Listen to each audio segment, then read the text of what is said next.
పైసా పైసా అన్నాడు గదనే నిన్ను గన్న నాన్న, ఆఖరికి కురిసేది ఆటన సిక్కల ఆనా.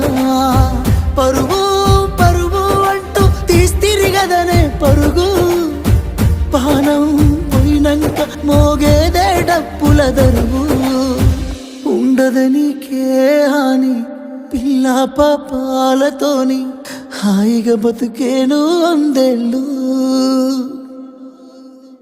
నువ్వు పూలు అల్లుకొని పోతున్నవే అత్తగారింటికి, నే పువ్వులు జల్లుకొని పోతున్ననే కాలే తాటికి. నువ్వు